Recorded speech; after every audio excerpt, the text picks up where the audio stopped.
Hello everyone. आज से हम लोग अपने इस दाक्ष ग्रुप में एक सब्जेक्ट चला रहे हैं केमिस्ट्री का, क्लास 10th की। बच्चों की बहुत डिमांड थी कि केमिस्ट्री की क्लास ली जाए, तो अब हम लोग क्लास 10th की मैं ही केमिस्ट्री ले रहा हूँ। ओके, तो ये आईसीएसई बोर्ड की बुक है मेरे पास। वैसे कुछ अलग नहीं है, आईसीएसई हो या सीबीएसई हो, अगर चैप्टर मैं वो पढ़ा रहा हूँ तो दोनों में लगभग सेम ही चीज़ है। ओके, तो आपके पास कोई भी हो, आप ये chapter periodic table, periodic property and variations of properties, ये ओपन कर लीजिए। Okay, class 10th। ओके, और सिर्फ बुक लेके मत बैठ जाना, रामायण नहीं सुनानी है, तो पेन कॉपी जो भी हो आसपास लेके बैठना। ओके, तो स्टार्ट करते हैं। Periodic table, periodic properties and variation of properties. Introduction है यहाँ पे। इंट्रोडक्शन में है elements are pure substances made of one types of atoms. जो हमारे एलिमेंट्स होते हैं वो प्योर सब्सटेंस होते हैं, मेड ऑफ किससे बने होते हैं? एटम से बने होते हैं। Okay, they are the basic units of all the types of matter. ये जो है एक बेसिक यूनिट होता है, जो बिल्कुल नीचे की यूनिट होती है। Basic unit of all the types of matter है। In order to study elements in an organized manner they need to be classified.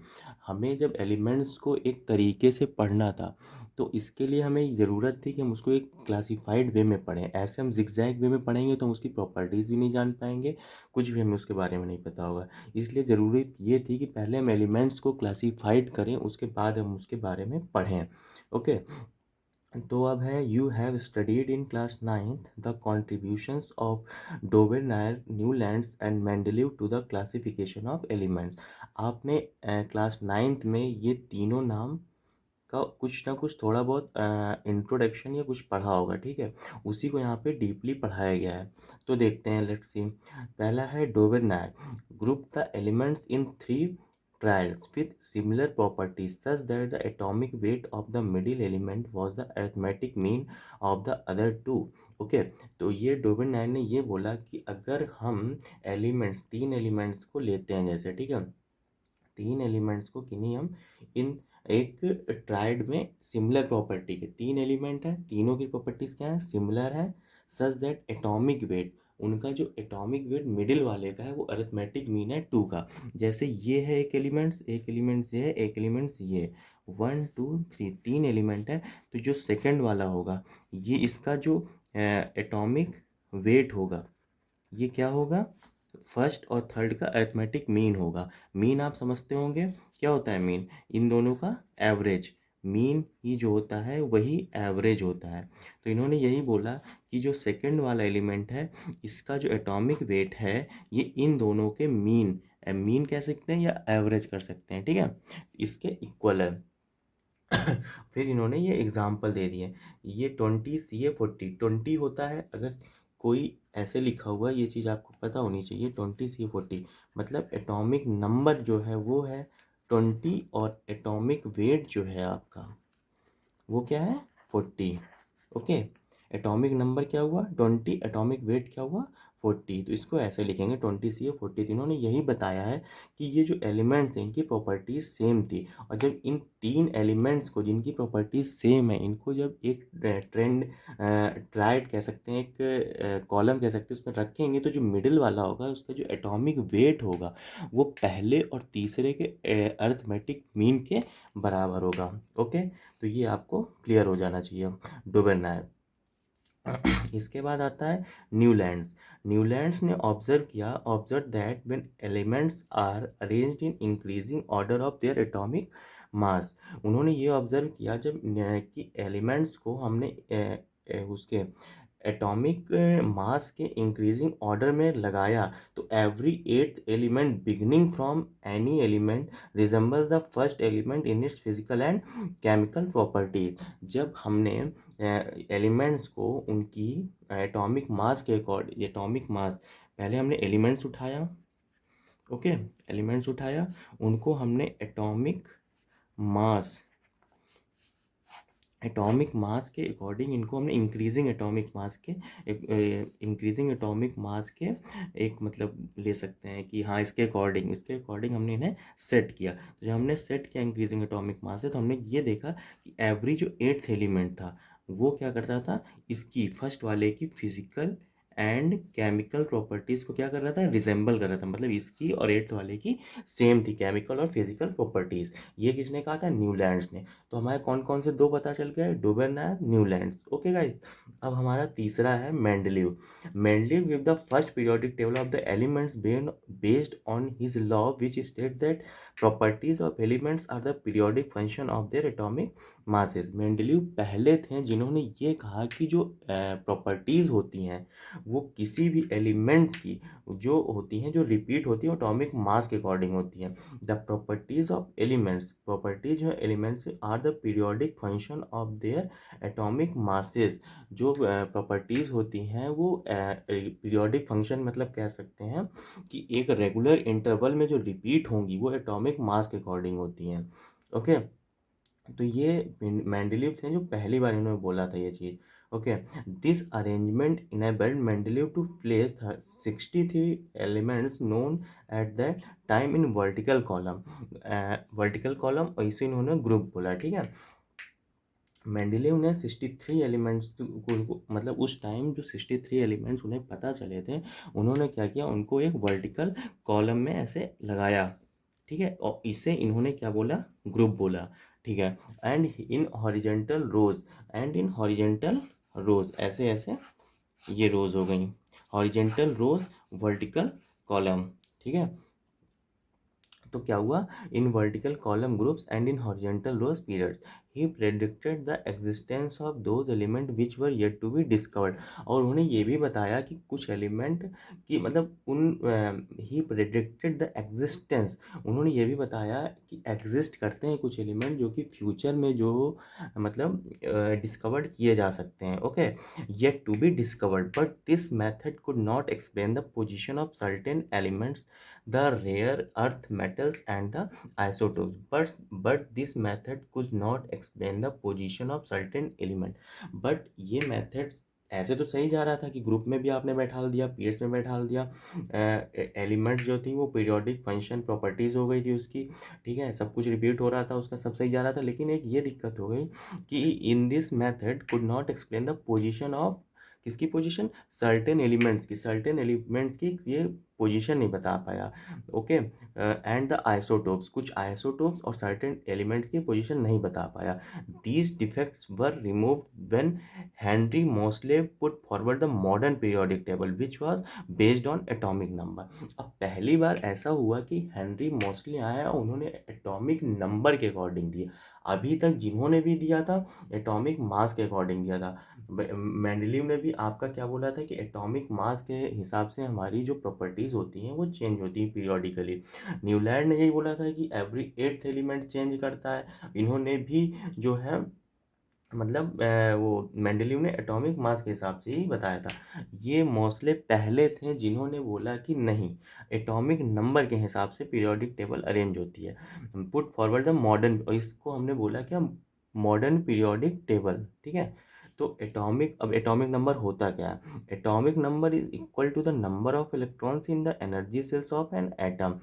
Atomic number, number of electrons होते हैं, नंबर ऑफ इलेक्ट्रॉन्स ये आपने पढ़ा होगा 9th class में। जैसे calcium में जो होता है वो कैल्शियम का एटॉमिक नंबर क्या होता है, 20। तो नंबर ऑफ इलेक्ट्रॉन्स जो होते हैं कैल्शियम में 20 होते हैं। ओके, तो नंबर ऑफ इलेक्ट्रॉन्स जो हो गए इसमें 20 हो गए, तो इसका एटॉमिक नंबर भी 20 हो गया। भाई इसमें क्या गया है कि atomic number is equal to the number of electrons in the energy shells of an atom. फिर है physical and chemical properties of an element depend on the number of electrons and their arrangement. अब किसी भी element की physical and chemical properties किस पे depend होनी चाहिए, इन्होंने बताया कि उसकी electrons and their arrangement, number of electrons मतलब एटॉमिक नंबर। एटॉमिक नंबर क्या होता है, ए नंबर ऑफ इलेक्ट्रॉन्स। तो जो फिजिकल और केमिकल प्रॉपर्टीज़ है वो किस पे डिपेंड हो रही है, नंबर ऑफ इलेक्ट्रॉन्स पे डिपेंड हो रही है। किसी भी एलिमेंट्स की फिजिकल और केमिकल प्रॉपर्टीज़ किस पे डिपेंड हो रही है बेटा, इलेक्ट्रॉन्स पे डिपेंड हो रही है। नंबर ऑफ इलेक्ट्रॉन्स कितने हैं और उसका अरेंजमेंट कैसा है, कि जैसे हमने जब उसको अरेंज करेंगे सेल्स में या ऑर्बिट में तो वो कैसे अरेंज होगा उस पे डिपेंड करती थी फिजिकल और केमिकल प्रॉपर्टीज। ये हेनरी मोस्ले ने इतना बताया। Moseley state that the physical and chemical properties of elements are the periodic function of their atomic number. जैसे कि मेंडलीव ने बोला था कि किसी की फिजिकल और केमिकल प्रॉपर्टीज क्या होती है एटॉमिक मास के अकॉर्डिंग उन्होंने लगाया था, तो वो जो फिजिकल और केमिकल प्रॉपर्टी थी वो भी एटॉमिक मास के साथ चेंज हुई थी। लेकिन यहाँ पे मोस्टली ने बताया नहीं, यहाँ पे physical and chemical properties of element जो है वो फंक्शन है देयर एटॉमिक नंबर के। ओके, तो ये अंतर आ गया, एटॉमिक नंबर पे हर चीज़ डिपेंड होने लगी मोस्टली की पीरियोडिक टेबल से, जो कि मॉडर्न पीरियोडिक टेबल थी। अब आगे चलते हैं। लेटन और Niels Bohr give the extended form on the table known as long form of the modern periodic table. उसके बाद इन्होंने नॉर्मल मॉडर्न पीरियोडिक टेबल दी थी। फिर इसके बाद नील बोर आए। नील बोर इन्होंने क्या किया, gave the extended form of the table, उन्होंने और एक्सटेंड किया टेबल को और उसे बोला इन्होंने long form of the modern periodic table. Okay, a tabular arrangement of elements in groups, vertical columns and periods, horizontal row lightening the regular trends in properties of element is called a periodic table। periodic table किसे कहा गया, एक हमारे पास tabular arrangement था elements का। ठीक है, tabular form में एक अरेंजमेंट था जिसमें वर्टिकल कुछ थे कुछ हॉरिजेंटल थे। तो जो हॉरिजेंटल थे ये जैसे हॉरिजेंटल रोज हैं, इन्हें हमने क्या बोला, पीरियड्स बोला, और इन्हें जो वर्टिकल थे हमने इसे ग्रुप बोला, इसी को हमने पीरियोडिक टेबल बोला पूरे को। ओके ओके, ये है जैसे हमारी मॉडर्न पीरियोडिक टेबल। ओके, ये हमारे ग्रुप्स हो गए। जैसे हमारे पीरियड्स कितने हैं, वन, ये हमारे पीरियड्स हैं 1 2 3 4 5 6 7, ये हमारे 7 पीरियड्स हैं। ग्रुप कितने हैं, ग्रुप आप देख लीजिए कितने हैं, इधर 18 तक ग्रुप है। ओके, 7 पीरियड 18 ग्रुप्स या 8 ग्रुप्स। ओके, ये हम बाद में पढ़ते हैं, अब स्टार्ट इधर से करते हैं, बाद में क्या साथ में ही चलेगा दोनों चीज़। Groups, the modern periodic table has 18 vertical columns. Modern अभी बताया ना 18 ग्रुप्स थे, तो modern periodic table has 18 vertical column. 18 vertical column थे ये आपके 1 से लेकर 18 तक। तो इन्हें हमने क्या बोला, हमने 18 वर्टिकल कॉलम्स, इन्हें हमने बोला groups. Each vertical column accommodates element with the same number of electrons in the outermost cell।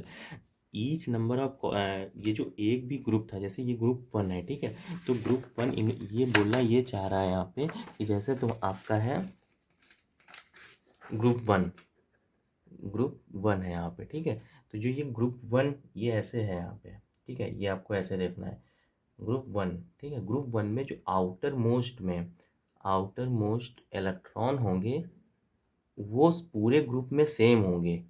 ठीक है, और इसी तरह ग्रुप 2 जब पहुंचेंगे तो जो आउटर मोस्ट में इलेक्ट्रॉन होंगे जो पहले में होगा वो पूरे ग्रुप में होगा, जो पहले में होगा वो पूरे ग्रुप में होगा। ठीक है, ये इस लाइन में बोला गया है, पूरा word to word line to line description है बेटा ये। ठीक है, तो each vertical column accommodates element with the same number of electron in the outermost shell, ये चीज़ है। These vertical columns are known as groups. इन वर्टिकल कॉलम्स को क्या बोलते हैं, groups. Arrange from left to right in the order of increasing atomic number. और कैसे अरेंज किया गया है, in left to right, left to right. आप बुक को जब ऐसे रखेंगे अपने उस पर, तो ये लेफ्ट है ये राइट है, लेफ्ट से हम जब राइट जा रहे हैं, इस साइड से इस साइड जा रहे हैं, तो क्या हो रहा है, ये नंबर ऑफ ग्रुप्स हैं जो बढ़ते चले जा रहे हैं, तो इनके आउटर मोस्ट सेल में भी इलेक्ट्रॉन्स बढ़ेंगे। लेकिन जो यहाँ पे होगा वो पूरे ग्रुप में होगा, जो यहाँ पे होगा पूरे ग्रुप में होगा आउटर मोस्ट में। ठीक है, जैसे यहाँ पे क्या है, हाइड्रोजन, हाइड्रोजन में आउटर मोस्ट में कितना है 1। लिथियम, लिथियम का एटॉमिक नंबर कितना होता है, हाइड्रोजन हीलियम लिथियम, लिथियम का एटॉमिक नंबर 3, हाइड्रोजन का 1। तो जब हम 1 का देख रहे हैं तो आउटर मोस्ट में कितने बेटा, आउटर मोस्ट में इलेक्ट्रॉन कितने, हाइड्रोजन में 1। ठीक है, इसी तरह लिथियम, लिथियम का एटॉमिक नंबर होता है 0 3। तो जब हम 0 3 तो पहले में 2 फिर उसके बाद 1, तो आउटर मोस्ट में क्या है 1, यहाँ पे भी 1। तो जितना भी ग्रुप 1 में एलिमेंट्स होगा सबका क्या होगा, आउटर मोस्ट में 1 ही होगा, यही इसमें बताया गया है। ओके, ठीक है, अब group one, these elements are known as alkali metal. Group one में जितने भी एलिमेंट्स उन्हें हम क्या बोलते हैं, alkali metal, except hydrogen, as they form strong alkali with hydrogen. क्योंकि हाइड्रोजन हाइड्रोजन क्या है, एल्कली मेटल, हम हाइड्रोजन को नहीं मानते क्योंकि ये स्ट्रॉन्ग एल्कलीज बनाता है वाटर के साथ। फिर है alkaline earth metals. Alkaline earth metals ये क्या है, ग्रुप टू है। They form water weaker alkalis as compare to group one element. अब ये जो है ये वीकर एल्कलीज बनाता है। ग्रुप वन था वो स्ट्रॉन्गर एल्कलीज बनाता था, ये थोड़ा वीकर एल्कलीज बनाता है। उसकी भी एक वजह है, ठीक है। ठीक है। अब ग्रुप थ्री वो सब हम आगे जब पढ़ेंगे तो धीरे धीरे पता चलेगा, वो मैं बता दूंगा। ग्रुप थ्री में क्या है, group three four five six seven eight nine ten eleven twelve are known as transition metal. इनको हम ट्रांजिशन मेटल कहते हैं, 3 से 12 तक को। All the elements of these groups are metals, they have their two outermost shells incomplete. Okay, group जो है 3 से लेके, मतलब यहाँ से लेके कहाँ तक आपको जाना है, 3 से लेके 12 तक, 3 4 5 6 7 8 9 10 11 12, तो इतना जो पार्ट है इसका यहाँ से लेके यहाँ तक, ये क्या है, ट्रांजिशन एलिमेंट्स आता है। इसके बाद आया आपका ग्रुप 13। ग्रुप 13 कहाँ से स्टार्ट होता है, बोरॉन से, इसीलिए इसे बोल देते हैं बोरॉन फैमिली। जो ग्रुप का पहला मेंबर होता है वही फैमिली हो जाता है। इसमें क्या है, ग्रुप 13 बोरॉन फैमिली, ग्रुप 14 हो जाएगा कार्बन फैमिली। पहला मेंबर क्या है, कार्बन है। इसमें क्या है, इसी तरह नाइट्रोजन पहला मेंबर है तो नाइट्रोजन फैमिली हो जाएगी। इसमें ऑक्सीजन पहला मेंबर है तो ऑक्सीजन फैमिली हो जाएगी। तो जो पहला मेंबर होगा वही उसकी फैमिली हो जाएगी। अब oxygen, oxygen family also known as chalcogens, chalcogens, तो ऑक्सीजन फैमिली को हम ये भी बोलते हैं। इसके बाद आता है, ये इंपॉर्टेंट है, ऑक्सीजन फैमिली के बाद जो हमारी फ्लोरीन फैमिली आती है, ग्रुप 17 हम इसे बोलते हैं हैलोजेंस। ये बहुत इंपॉर्टेंट है बेटा, ये क्लास 10 से लेके आप मतलब एक कॉम्पिटेटिव एग्जाम की भी तैयारी करेंगे वहाँ भी इसका बहुत यूज़ है हैलोजेंस का। बहुत पार्टिसिपेट करता है ये रिएक्शन में, उस क्यों करता है ये भी बताएंगे कि फ्लोरीन से लेके पूरे जितने ये हैलोजेंस हैं ये सारे बहुत इंपॉर्टेंट है। ठीक है। इसके बाद हमारी आती है ग्रुप 18। ग्रुप 18 को हम जीरो ग्रुप बोलते हैं या नोबल गैस बोलते हैं, नोबल गैस, नोबल गैस जिसमें हीलियम है, नियॉन है, ऑर्गन है, क्रिप्टन है, ये सब है। ठीक है। ठीक है, ये सब हम पूरा पढ़ेंगे पूरा अच्छे से, क्यों मतलब लास्ट पे किसके कितना इलेक्ट्रॉन्स आता है या क्या है क्या नहीं है। ठीक है। ग्रुप 18 है जीरो ग्रुप, और नोबल गैस या इनर्ट गैस भी बोलते हैं इस पूरे को। ठीक है। अब यहाँ से these elements have their outermost orbit complete due to stable configuration, they hardly react with other element। अब क्या है, ये तो बहुत रिएक्टिव होते हैं लेकिन ये बिल्कुल रिएक्टिव नहीं होते। ये रिएक्टिव क्यों होते हैं, फ्लोरीन, क्लोरीन, ब्रोमीन, ये सब जो हैलोजेंस होते हैं, ये मैं आपको बताता हूँ। हैलोजेंस क्यों इतने रिएक्टिव होते हैं, हैलोजेंस के आउटर मोस्ट में क्या होता है, 7 इलेक्ट्रॉन्स होते हैं, और हमें हमेशा ऑक्टेट को कंप्लीट करने के लिए टू कंप्लीट ऑक्टेट कितना चाहिए होता है, 8 चाहिए होता है। तो हमेशा ये क्या चाहेगा कि इसके पास कोई एक इलेक्ट्रॉन आ जाए, मतलब वो हमेशा चाहेगा, कोई अगर उसके बगल में तुम एलिमेंट डाल दोगे तो वो चाहेगा कि इसका एक इलेक्ट्रॉन इसके पास आ जाए, तो इसको इसके पास कितने हो जाए, 8 हो जाए, तो ये क्या हो जाए, स्टेबल हो जाए। क्योंकि हर एक एलिमेंट चाहता है कि वो स्टेबल रहे। एलिमेंट क्या, हर एक इंसान, हर मतलब अर्थ में आप किसी कोई भी मिलेगा ना तो वो चाहता है कि वो स्टेबल हो जाए। इसी तरह एलिमेंट है वो भी चाहते हैं कि वो स्टेबल हो जाए। तो स्टेबल होने के लिए 7 से 8 होना चाहिए, क्योंकि जब इसको एक मिलेगा तभी ये 8 हो पाएगा। एक मिलेगा कैसे, इसको रिएक्शन करना पड़ेगा, इसीलिए हमेशा ये रिएक्शन को तैयार रहता है। बहुत ज़्यादा रिएक्टिव होता है क्योंकि इसके आउटर मोस्ट में 7 इलेक्ट्रॉन होते हैं, तुरंत ये एक ले लेगा। हाईली इलेक्ट्रोनिगेटिव होता है। इलेक्ट्रोनिगेटिव क्या होता है वो भी बताएंगे बाद में, क्योंकि सब एक साथ बढ़ा देंगे सब खिचड़ी हो जाएगी। तभी इतना समझो कि इसके पास 7 आउटर मोस्ट में इलेक्ट्रॉन होते हैं, इसको एक चाहिए होता है। तो एक चाहिए होता है, 7 होते हैं, इसलिए स्टेबिलिटी के लिए ये एक चाहिए इसको, तो ये किसी से भी रिएक्ट कर लेता है, घसीट लेता है अपनी तरफ, और ये हाईली रिएक्टिव होता है हैलोजन। इसी तरह हम देखेंगे कि जो इनर्ट गैस होती हैं, इनर्ट गैस वो रिएक्टिव क्यों नहीं होती हैं। अब इनर्ट गैस के आउटर मोस्ट में कितना इलेक्ट्रॉन आता है, 2 होता है, और 8 8 8 सब में होता है। अब 2 भी फुल है, 8 8 8 ये सारे क्या है, फिल है। तो जब फिल है, जब तुम्हारे पास जगह ही नहीं है, तुम किसी को ले ही नहीं सकते, तो तुम कैसे किसी से रिएक्ट हो सकते हो, तो रिएक्ट ही नहीं हो सकते। जब यहाँ पे रिएक्शन ही नहीं होगी तो ये वीकली रिएक्टिव हो जाएगा। वही यहाँ पे लिखा गया है कि their outer most orbit complete रहती है ड्यू टू स्टेबल कॉन्फ़िगरेशन, क्योंकि इनका इतना स्टेबल कॉन्फ़िगरेशन है, पूरा जितना ये इनकी सेल्स हैं ये फिल हैं, जितने होने चाहिए उतने हैं इनके पास, इनको ना किसी की ज़रूरत है ना कुछ, ये अपने में ही सही है, खुश है, स्टेबल है एकदम। तो इसको किसी की जरूरत नहीं है। तो ये लीस्ट स्टेबल होते हैं हेलोजेंस आपके, सॉरी इनर्ट गैसेस। हेलोजन तो मोस्ट रिएक्टिव होते हैं, क्योंकि इनको एक चाहिए, एक कहीं से मिले, ये तुरंत घसीट लेंगे, अपना ऑक्टेट पूरा कर लेंगे स्टेबल, उसके बाद हो जाएंगे। जब तक नहीं करेंगे तब तक अनस्टेबल है। 7 है, जैसे 7 अनस्टेबल है, एक घसीट लेगा 8 हो जाएगा, स्टेबल हो जाएगा।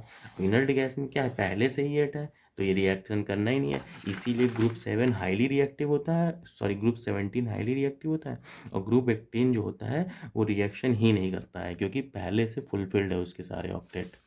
ओके, तो आज यहीं तक पढ़ते हैं, हेलोजन तक। लेकिन हाँ गाइस, ये थोड़ा ध्यान से पढ़ना, और क्लास 10th के हिसाब से ही पढ़ा रहा हूँ मैं, line to line, word to word, पूरा एक एक, इतना टाइम लग गया सिर्फ 2 पेज पढ़ाने में। नहीं, जो आपके स्कूल के टीचर्स होते हैं ना, या जो भी पढ़ाता है, बस बस लाइन कराया, जल्दी जल्दी एक एक लाइन पढ़ाई, हटा दिया, कोई मतलब नहीं होता क्या बताया। यहाँ पे इतना टाइम लग रहा है सिर्फ 2 पेज पढ़ाने में, क्योंकि हर एक वर्ड का मतलब बताना पड़ रहा है, क्योंकि सब कुछ आगे बहुत काम आने वाला है आपके। ओके, तो सही से पढ़ना, रामायण की तरह मत पढ़ना, किताब कॉपी पेन सब लेके बैठना और दिमाग खोल के बैठना। ठीक है, नेक्स्ट क्लास में इसके आगे पढ़ेंगे। इसको सब्सक्राइब करो, शेयर करो, क्लास 10th के बच्चों को सबको दो, क्योंकि बहुत आगे काम आने वाला है। प्लीज़ ध्यान से पढ़ना गाइस। Thank you.